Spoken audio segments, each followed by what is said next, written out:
Early ప్రెగ్నెన్సీలో symptoms, science ఏమి ఉంటాయి? హాయ్ అండి, నేను doctor Sushruta, Kurnool 49 fertility centre. So మామూలుగా ఏంటి అంటే లాస్ట్ పీరియడ్ ఎప్పుడు వచ్చిందో దానికి 4 వారాల తర్వాత ప్రెగ్నెన్సీ అనేది కన్ఫర్మ్ అవుతుంది. అది యూరిన్ టెస్ట్లో. అదే మనకి బ్లడ్ టెస్ట్లో బీటా హెచ్సిజీ టెస్ట్లో మనకి 3 వారాలకి లేకపోతే 3.5 వారం అంటే 3 నుంచి 4 వారాల లోపల ప్రెగ్నెన్సీ అనేది కన్ఫర్మ్ అవుతుంది. కొంతమందికి ఏంటి అని అంటే ఎగ్ కొంచెం నిదానంగా 1-2 డేస్ లేట్గా ఫామ్ అయినప్పుడు, ఎంబ్రియో అనేది లోపల భార్యాభర్తలు కలిసిన తర్వాత లేట్గా ప్రెగ్నెన్సీ ఫామ్ అయినప్పుడు కొంచెం టెస్ట్ అనేది ఒక వారం తేడా డిఫరెన్స్లో తెలుస్తుంది. సో ప్రెగ్నెన్సీ పాజిటివ్ అవ్వంగానే అందరికీ సిమ్టమ్స్ అనేది ఉండవు. అంటే వాంతులు అవ్వడము, కళ్ళు తిరగడము అలాంటివన్నీ వెంటనే ఏమీ కనిపించవు.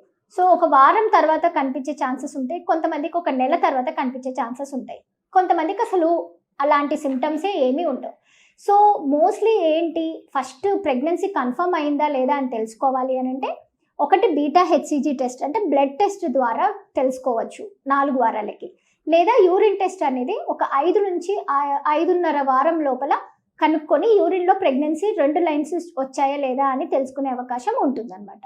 సో మామూలుగా యూజువల్గా ఏమి చూస్తాం మనము అంటే వీళ్ళలో కొంచెం బీపీ డౌన్ ఉండడం వల్ల, హార్మోనల్ ఇంబ్యాలెన్సెస్ వల్ల కొంచెం ఏంటంటే కళ్ళు తిరుగుతున్నట్టు అనిపిస్తుంది, నాసియా అంటే వాంతికి వచ్చినట్టు లాగా అనిపిస్తుంది, కానీ వాంతులు అయ్యే ఛాన్సెస్ ఉండదు. లేదా కొంతమందికి హై బీటా అంటే హెచ్సిజీ అనే హార్మోన్ ఎక్కువ ఉంటే కనుక వాంతులు అనేది ఎక్కువ ఉంటాయి. ఇంకోటి ఏంటంటే ట్విన్ జెస్టేషన్ అంటే ట్విన్స్ ప్రెగ్నెన్సీ ఉన్న వాళ్ళకి తొందరగా ఎక్కువ వాంతులు వచ్చే ఛాన్సెస్ ఎక్కువ ఉంటాయి అన్నమాట.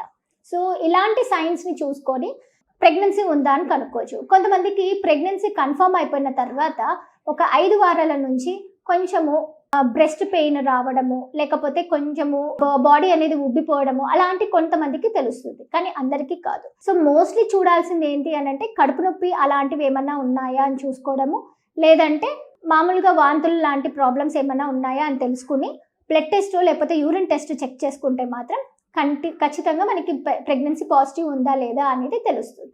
థ్యాంక్ యూ అండి.